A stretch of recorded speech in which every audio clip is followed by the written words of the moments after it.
Fix this, and I'll give you $100 million. The CEO laughed. The black waitress picked up the pen. What could possibly be so important that a CEO would offer $100 million to have it fixed? And what made the black waitress pick up the pen after hearing his words? Hello everyone, and welcome back to the channel. We're excited to have you here for another powerful and unforgettable story. Before we begin, don't forget to subscribe to the channel and turn on notifications so you never miss our latest stories. Thank you so much for watching, supporting, and being part of our growing community. Now, tell us in the comments, what would you do if someone offered you $100 million to fix something? With that question in mind, let's step into the story and see how this extraordinary moment began. The red warning cell flashed across the ballroom screen, and Nia's tray stopped cold between two champagne tables. Crystal glasses chimed beneath the low pulse of a string quartet. White light from a 40-foot display washed over tailored tuxedos, gold place settings, and the silver lettering behind Ethan. Meridian Infrastructure Acquisition, $4.8 billion. In less than 10 minutes, his signature would authorize a network designed to regulate power, water, and transit across 12 urban districts. Ethan stood beneath the projection with one hand resting on the signing folder. His midnight blue suit caught the camera flashes. Behind him, animated lines moved through a digital city, green, smooth, reassuring. Then one line turned amber. A second turned red. The simulation froze. The quartet lost a note before stopping altogether. "Refresh it," Ethan said. A technician tapped rapidly at his console. The model restarted. Green lines flowed. 30 seconds later, the same district failed again, followed by 3 more. A brittle murmur moved among the investors. Ethan glanced toward the lead analyst, who loosened his collar and blamed a visualization glitch. Waiters resumed pouring champagne. Cameras lowered. The room wanted permission to believe him, and Ethan gave it with a calm nod. Nia did not move. Heat from the service lights pressed against her forehead, but her fingers had gone cold around the tray. On a side monitor, rows of operational assumptions remained visible beneath the polished animation. Demand load. Emergency reserve. Recovery time. One figure kept resetting after every simulated outage, returning to its original value, as if the system had lost nothing. Real systems did not heal without cost. Pumps overheated. Batteries drained. Backup capacity disappeared. But Ethan's model was putting every failure back at full strength before calculating the next one. It was not predicting recovery. It was erasing damage. Nia set the tray down and stepped toward the nearest event coordinator. "The reserve variable isn't carrying forward," she said quietly. "You need to stop the signing." The coordinator looked first at her black apron, then at the untouched champagne. "Service staff stay behind the brass line. If that value resets after each failure, the model understates cascading load." "Ma'am." His smile tightened without warming. "Return to your station." On stage, Ethan took the presentation remote from the analyst. "Every major platform experiences display noise," he told the room. The underlying architecture remained sound. Applause rose too quickly, thin and obedient. Nia's eyes returned to the screen. The simulation began again. District 7 failed. The false reserve replenished. District 9 absorbed a load it could not survive. Then the hospital corridor went dark on the map. A red chain spread toward neighborhoods bordering the proposed energy site. Nia saw apartment blocks, schools, dialysis centers, not colored squares. The analyst closed the error panel before the investors could study it. She moved past the coordinator. Ice shifted in abandoned glasses. The brass boundary touched the toes of her shoes. "Mr. Cole," she called. Several heads turned, but Ethan continued speaking. "Mr. Cole, the recovery coefficient is resetting to 1. This time, the ballroom heard her. Ethan lowered the remote by half an inch. An executive near the stage gave a quiet laugh. The coordinator caught Nia's elbow and whispered, "Walk away now." She pulled free without spilling a single glass. "Your model restores depleted capacity after every outage," she said. "Run consecutive failures without the reset. The network won't recover." Ethan studied her from beneath the white glare of the screen. Not the equation. Her uniform. "We appreciate the enthusiasm," he said, turning back toward the investors. A few guests smiled into their champagne. The analyst restarted the presentation and buried the warning beneath a glossy revenue chart. Music returned. Conversation followed. But the red cell still pulsed on the side monitor, small and relentless, while Nia watched a $4.8 billion system fail in silence. And Ethan had not yet asked how a waitress had seen what his entire team had missed. A silver spoon struck the rim of a champagne flute, sending a bright, delicate note through the ballroom.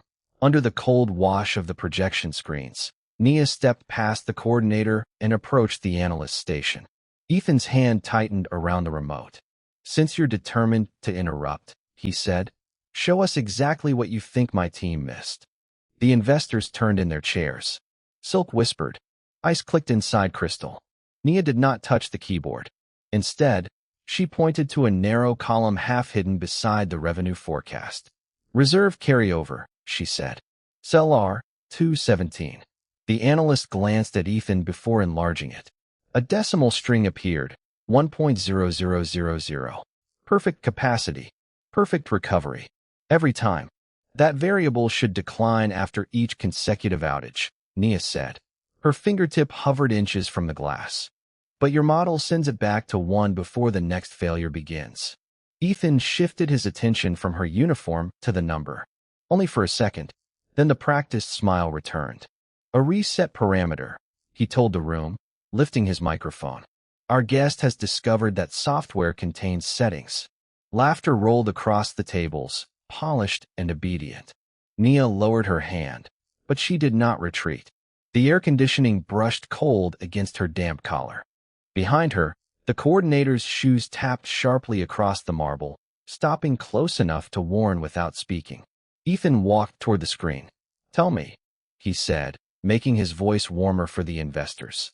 "Did the dessert station also provide an engineering seminar tonight?" Another burst of laughter followed. This one was louder. A venture partner raised his phone, framing Nia beneath the enormous Meridian logo. The cost was no longer abstract. Her face, her apron, and her name badge had become entertainment for a room capable of deciding where she worked next. Nia looked at the analyst. "Change R217 from a fixed reset to cumulative depletion," she said. "Then run 3 regional outages 18 hours apart." The analyst hesitated. Ethan gave a shallow nod, not because he believed her, but because disbelief played better with an audience. Keys rattled. The jazz trio near the bar stopped between songs, leaving the ventilation system to hum above the silence. Numbers streamed down the screen. First outage, stable. Second, strained. Third, the simulation window stuttered. Yellow sectors spread across the map, then orange. The analyst swallowed and minimized the panel before the full output could populate. A few investors stopped smiling. Ethan noticed. His jaw shifted once. "An incomplete run proves nothing," he said. Nia's gaze remained on the hidden window. "Then let it finish." "Or," Ethan replied, stepping close enough for the microphone to catch every syllable, "we can test how much confidence is hiding behind that apron." He took a black fountain pen from inside his jacket and rolled it once between his fingers. Its gold clip flashed beneath the chandelier. Then he turned toward the signing table, where the unfinished model waited beside contracts worth billions. The laughter had thinned into expectancy. Ethan placed the pen on the white linen between them and slid it toward Nia. "All right," he said. "If you understand it so well, perhaps you should be the one to fix it." The pen stopped at the edge of her hand. This time, no one laughed. "Fix this, and I'll give you $100 million.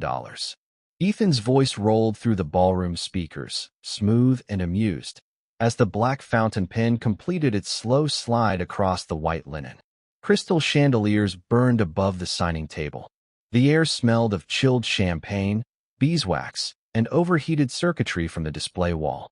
Nia looked at the pen, then at the unfinished failure test concealed behind the revenue chart. Ethan laughed first. Several investors followed, their voices bouncing off the marble columns. He opened one hand toward the model as if presenting a harmless party trick. "That should be enough incentive." Nia picked up the pen. Its lacquered barrel was warm from his fingers, and the gold nib caught a blade of blue light from the frozen simulation. The room leaned forward. Ethan expected her to turn toward the screen. Instead, she uncapped the pen and placed it beside the acquisition contract. Write it down. A chair creaked near the front table. Somewhere behind the investors, an ice cube cracked inside a glass. Ethan's smile held, but only at the corners. Excuse me. Your offer. Nia rotated the contract's blank presentation sheet toward him. Her cuff brushed the linen, leaving a faint crescent of condensation from the tray she had carried minutes earlier. $100 million if I fix the model. Put it in writing. The investors who had laughed now watched Ethan. That was the change he had not priced into his joke. Ridicule cost nothing when only one person carried the risk. A signed promise would put his judgment, his money, and his authority on the same table. You think this is a negotiation? He asked. You made it one. Nia set the pen directly beneath his hand. State what counts as fixed. Let the consecutive outage test finish. If the model survives, I walk away. If my correction exposes the failure and resolves it, you honor the offer. Ethan glanced toward the fund representatives. Phones had risen above the tables, their camera lenses reflecting pinpoints of chandelier light. The microphone remained live. Even the string quartet had stopped. A violin bow hovered motionless over its strings. He could withdraw the challenge and admit that the laughter had been theater. Or he could sign and gamble on the experts who had already hidden an unfinished result. Nia did not rescue him from the choice. She waited, one palm resting beside the contract, while the red glow of cell R217 pulsed across the polished silverware. Ethan took the pen. The nib scratched sharply across the paper. He wrote the amount in numerals, added the condition Nia had stated, then signed his name with the same hard stroke reserved for billion-dollar agreements. There, he said, pushing the sheet toward her. Witnessed by everyone in this room. Nia read each line. She did not smile. She drew a short mark beneath the condition, signed as the accepting party, and handed the paper to a fund representative rather than leaving it within Ethan's reach. Hold this until the test is complete. The representative accepted it. That small movement stripped the promise from Ethan's control. Nia recapped the pen, walked to the model terminal, and placed it beside the keyboard. Behind the revenue chart, the interrupted simulation still waited for permission to reveal its final output. She touched the control that returned the hidden window to the main display. Red cells flooded the ballroom wall. The laughter vanished. Nia lifted the fountain pen again, but she did not write. Not yet. Before I change anything, she said, looking directly at Ethan. Everyone needs to see what your model is hiding. Ethan no longer owned the terms of the demonstration. He had signed them away. The red cells pulsed across the ballroom wall, staining the white tablecloths crimson while the air conditioning breathed cold against untouched plates. Somewhere near the bar, a champagne flute clicked against its tray. Nia uncapped the black fountain pen. Instead of reaching for the keyboard, she stepped toward the printed model summary beside the terminal. The paper felt thick beneath her palm, expensive enough to make bad numbers look respectable. This line, she said. The pen tip stopped beneath the recovery assumption. Reserve capacity returns to 100% after each outage. Ethan moved closer, his polished shoes cutting across the gold reflections on the marble floor. You already made that point. No. Nia drew one clean stroke through the fixed value. I showed you where the model lies. Now I'm showing them what the lie purchased. She replaced the reset with cumulative depletion, then entered the corrected variable into the terminal. No flourish. No full solution. One line. One change. The processors hummed beneath the stage as the 3-outage simulation restarted. On the wall, the first event drained 12% of reserve capacity. The second arrived 18 hours later. Emergency storage fell below the safety threshold. Then the third outage struck. Hospital backup systems turned amber.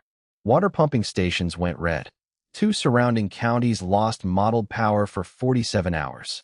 A low electronic warning rolled through the ballroom speakers, flat and merciless.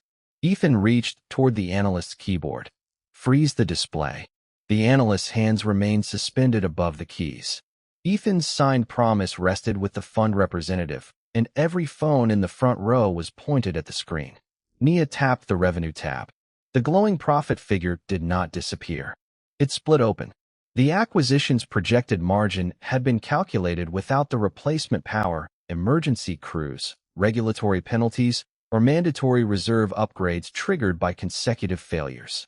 Costs climbed in sharp white columns. The celebrated return collapsed beneath them. The report counts recovery that never happens, Nia said. Then it books the money saved by pretending those communities won't need protection. Chairs scraped backward. The smell of seared beef and truffle butter hung over a room that had stopped eating. Ethan faced the investors, one hand flattening his jacket. This is a stress scenario, not an operating forecast. Our technical team can reconcile it after the ceremony. After we sign, asked the fund representative holding his agreement with Nia. Her voice carried farther than his. She crossed to the acquisition table, lifted the silver signing folder, and closed it. The metal clasp snapped through the silence. Meridian Infrastructure's Capital Committee is suspending execution of all acquisition documents, effective immediately. Ethan stared at the folder. You don't have grounds to halt a negotiated transaction over one altered assumption. We have a concealed material risk displayed in front of 37 witnesses. She motioned to the legal team. 2 attorneys collected the signature pages before Ethan could touch them. The giant countdown above the stage still read 8 minutes until closing, but its meaning had vanished. Servers stopped pouring wine. Photographers lowered their cameras only long enough to check the images already captured. Ethan turned toward Nia. The laughter was gone from his mouth. Behind him, board members formed a tight circle without inviting him in. For the first time that evening, his instructions moved through the ballroom and changed nothing. The fund representative placed the closed folder beneath her arm. No private corrections. No revised presentation. We will require the source data and an explanation of who approved this assumption before one more signature is released. Ethan's jaw tightened as the red counties continued burning across the wall. Nia set the fountain pen beside the single corrected line.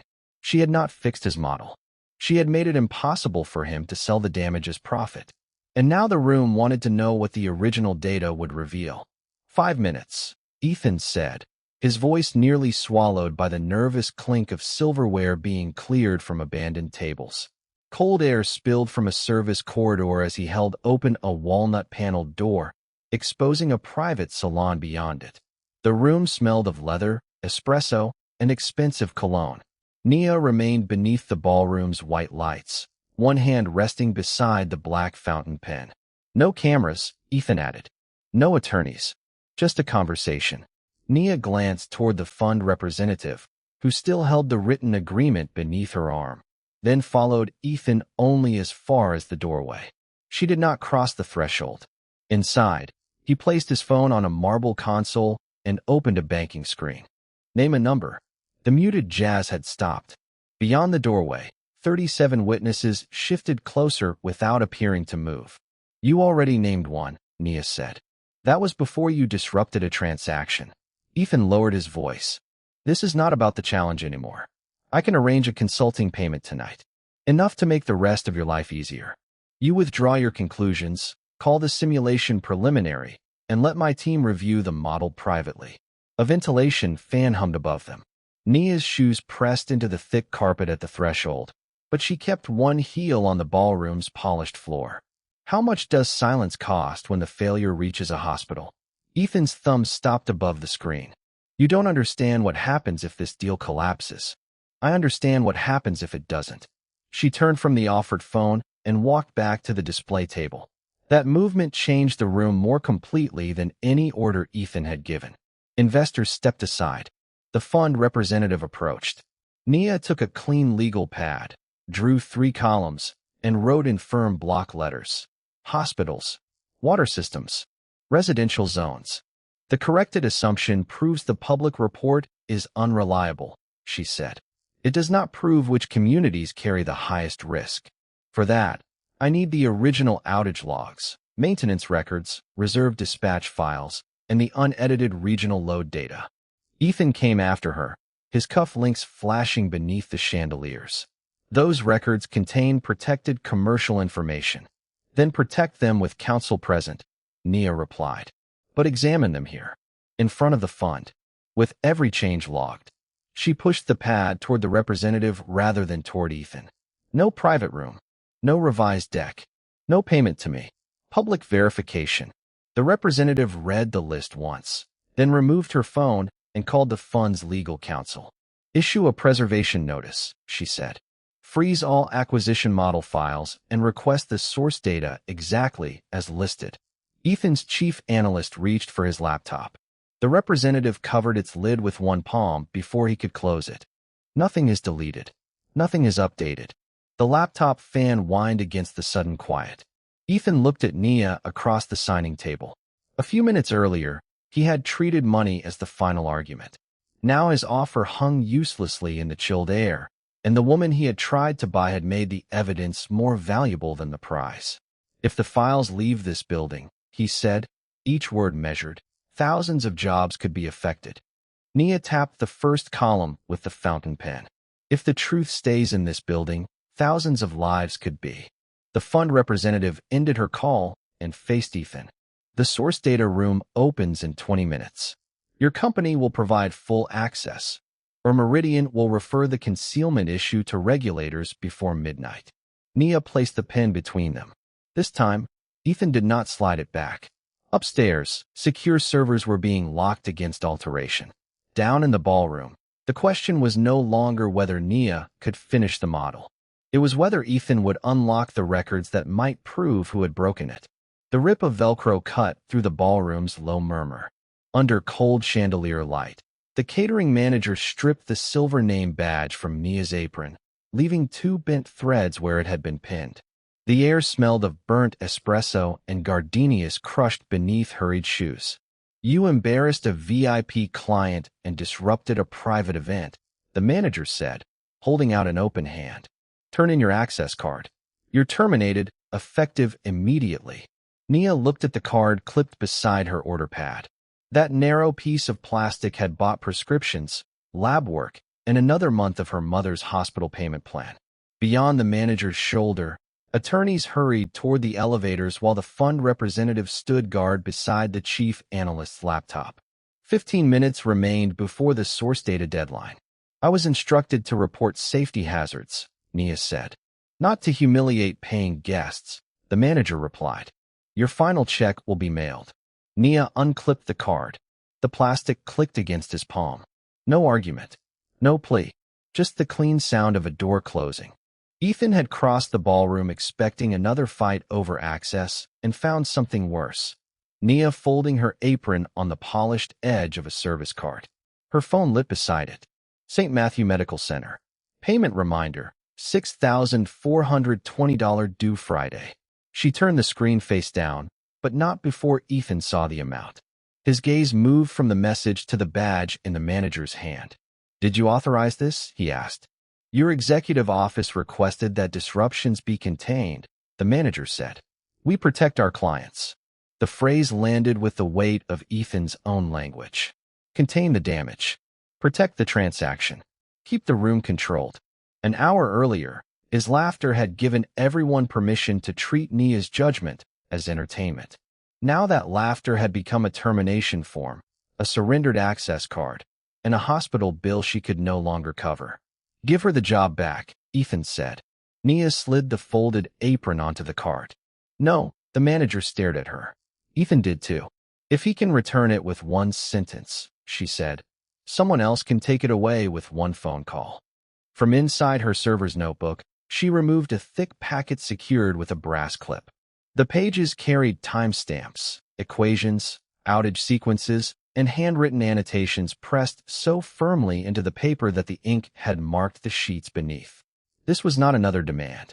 It was the work she had completed before anyone offered her money. Nia walked past Ethan and placed the packet in the fund representative's hands. My independent analysis, she said. Log the time. Copy it to counsel.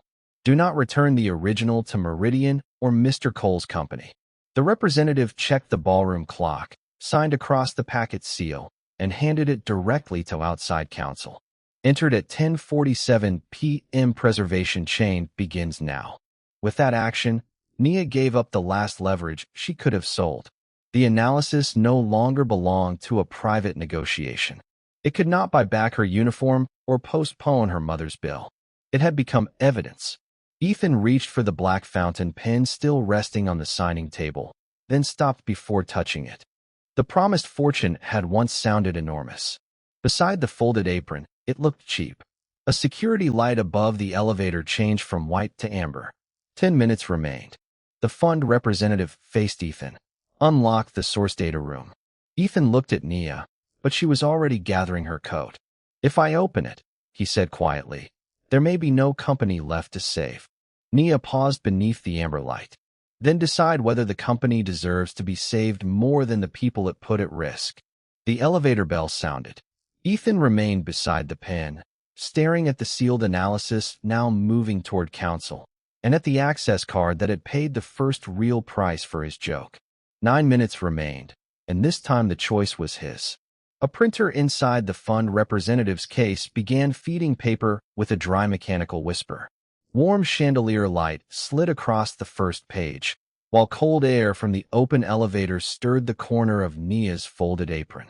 Outside counsel stopped beside the signing table and placed a clear evidence sleeve under the lamp. "Before that report leaves this floor, we verify authorship." Nia turned from the elevator. Ethan's chief analyst remained beside the preserved laptop, hands lifted away from its keyboard as the fund representative entered a code and opened the acquisitions archive technical files. The room no longer smelled of champagne. It smelled of overheated electronics and untouched coffee. A search field appeared on the main display. Outside counsel entered a phrase taken from Nia's sealed analysis. Recursive reserve recovery constraint. 1 result surfaced. Then 12. The earliest was an 8-year-old university repository file bearing Nia's full name. Ethan stepped closer. The black fountain pen stayed behind him on the white tablecloth. The fund representative opened the document beside Meridian's patent. Equations aligned across the screen like matching fingerprints. Same variable order, same uncommon notation, even the same correction mark Nia had written beside a load balancing term. But on Meridian's patent, the author field had been replaced by the name of the startup Ethan's company later acquired. "That's impossible," the chief analyst said. His voice came thin beneath the ventilation hum. Nia removed a worn flash drive from her coat pocket and set it beside the preserved laptop, but she did not plug it in. "Hash it first." Outside counsel sealed, labeled, and scanned the drive before connecting it through an isolated reader. Its archive contained dated simulations, faculty correspondence, and the original algorithm.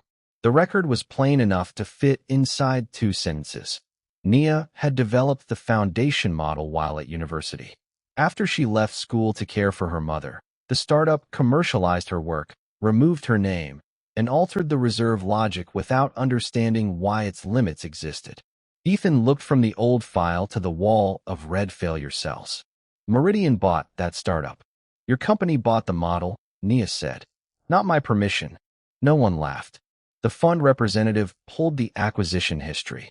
A buried intellectual property schedule showed that authorship objections had been raised before the purchase, then closed without Nia's signature. Ethan's approval appeared at the bottom of the summary page. Not proof that he had known her name, but proof that speed had mattered more to him than the unanswered warning. He pressed both palms against the chilled glass table. "I signed the exception." Nia pointed to the reset assumptions still glowing on the display. "They removed my safeguard because it lowered projected returns. The equation I corrected tonight was not a guess. It was the lock they broke." Outside counsel took custody of the flash drive, added its contents to the preservation chain, and amended the record. Nia was no outside observer. She was the erased originator of the system, now threatening the transaction. That fact shifted the room more completely than any calculation could. Ethan no longer faced an embarrassing model error. He faced stolen authorship, compromised due diligence, and a public safety failure built on work his company had claimed as its own. The elevator light flashed red. 5 minutes remained. The fund representative placed the source room authorization pad in front of Ethan, its glass surface glowing beneath his motionless hand. "The records will show whether your company merely inherited this fraud," she said, "or chose to preserve it." Nia met his eyes across the table. Now Ethan knew exactly whose work was hidden behind the profits, and unlocking the door could reveal what had been done in his name. The authorization pad chimed beneath the cold white light, and the source room locks released with a metallic click. Air conditioning whispered through the ballroom, carrying the bitter scent of untouched coffee across tables once prepared for celebration. Ethan entered his credentials. The preserved laptop refreshed, its blue glow sharpening every face around it. The records answered the question within minutes. Meridian had not merely inherited the removed safeguard. Internal approvals showed executives had preserved the altered model after engineers warned that restoring Nia's constraint would reduce projected returns. At the end of the approval chain sat Ethan Cole's electronic signature. His chief analyst stared at the screen. "I presented numbers I was told had cleared review." 3 board members appeared on the wall display, their voices crisp through hidden speakers. The chairman leaned toward his camera. The analyst controlled the model. "Terminate him, characterize the discrepancy as unauthorized, and complete the acquisition before markets open." Outside counsel placed a hand beside the preserved laptop. "That statement would contradict the evidence." "Counsel does not run Meridian," the chairman replied. "Neither does a caterer."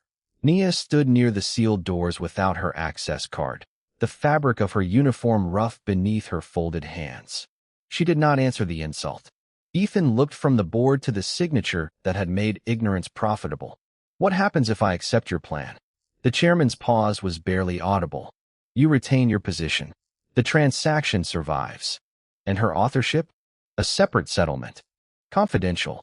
Ethan removed his jacket and laid it over the chair that had been reserved for him at the signing table. Then he turned the authorization pad toward outside counsel. "Preserve everything. No deletions. No restricted folders." The chairman's voice hardened. "Ethan, think carefully." "I am." Ethan activated the ballroom microphones. Their soft feedback hiss cut through the room. "The acquisition is suspended effective immediately," he said. "Meridian approved an exception despite unresolved intellectual property concerns. My signature authorized it." The company then relied on a model whose original safety constraint had been removed, exposing communities near the proposed infrastructure sites to concealed risk. Phones rose across the ballroom. Camera shutters snapped beneath the chandeliers. The fund representative sent the suspension notice. A confirmation tone sounded seconds later. Ethan continued. "Nia is the documented creator of the foundational algorithm. Meridian will restore her authorship in every patent filing, technical record, and commercial attribution. Outside counsel will notify the relevant agencies and provide the preserved evidence." Red market alerts began blinking across nearby screens as after-hours trading opened. Meridian shares dropped 6%, then 11%. The chairman disappeared from the display, replaced by a formal notice calling an emergency board vote. Ethan's company phone vibrated against the glass table. He read the resolution without moving. Removed as chief executive, effective immediately. His building credentials expired before the screen dimmed.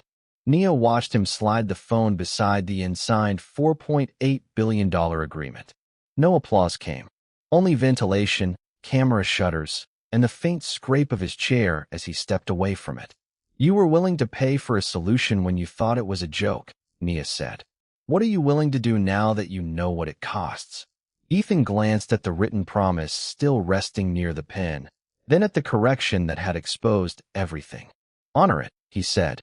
But with the transaction frozen, his authority gone, and Meridian's value falling by the second, the promise no longer depended on what a CEO could command.